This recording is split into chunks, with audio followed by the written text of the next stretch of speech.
Waves of US Marines pack the landing zones on Bishio Island. Pushing forward step by step, they advance into a hail of bullets, trapped in the deadly crossfire from entrenched Japanese positions. Though they vastly outnumber the Japanese Special Landing Forces defending the island, US forces face 76 hours of hellish combat. Obstacles and pillboxes clutter the island where 1,500 Americans lie dead on the first day. The bloody morning of Tarawa marks the first contested landing of the island-hopping campaign against the Japanese Empire. Long before American forces waded ashore on Pacific atolls, US military planners had anticipated a potential conflict in the region. Starting in 1906, the US Naval War College and the Joint Planning Committee developed a series of plans for hostilities against the rising Japanese Empire, codenamed War Plan Orange. The plan envisioned a decisive naval battle near the Philippines if the Japanese Navy struck this US-held territory. American battleships and cruisers would deploy from their naval bases in the Pacific to rescue their outnumbered allies, and together they would pound the Japanese fleet into submission.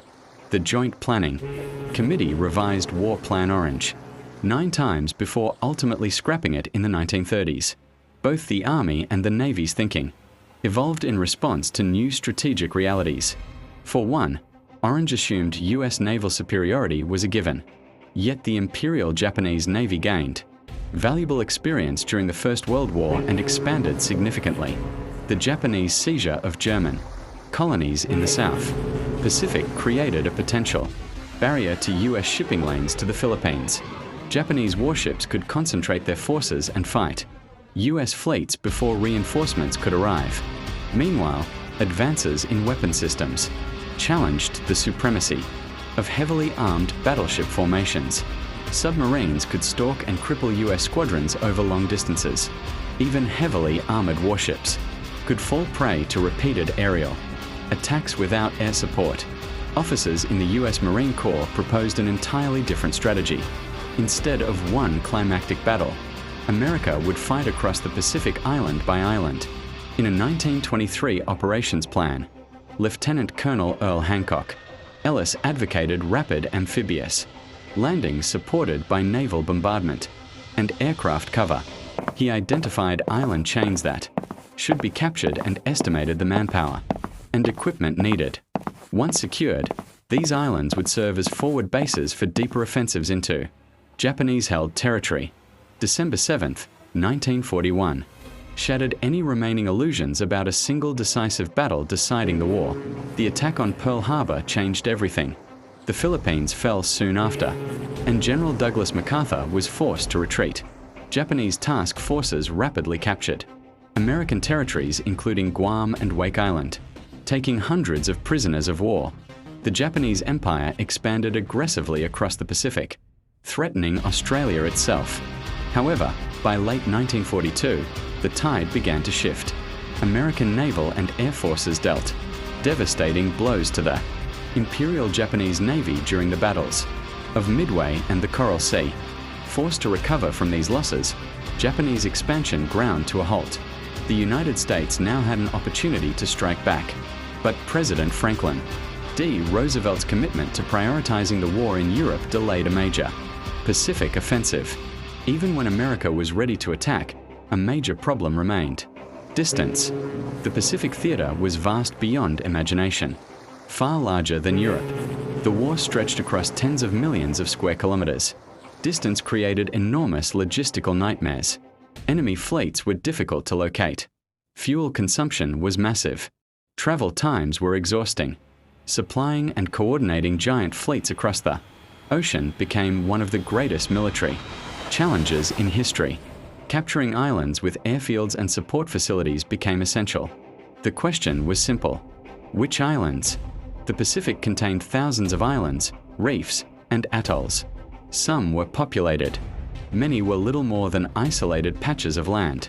After intense political debate between the Army and Navy, Roosevelt approved a two-pronged strategy. General MacArthur wanted a southern push toward the Philippines. He intended to return and redeem his retreat. Meanwhile, Admiral Chester Nimitz favored a northwestern advance toward Japan.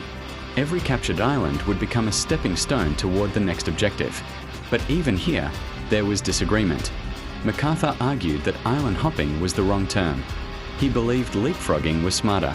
American forces should bypass heavily defended islands and instead capture weaker positions. The bypass garrisons could be isolated and blockaded until they surrendered. Why waste thousands of lives storming every fortress? The Navy saw things differently.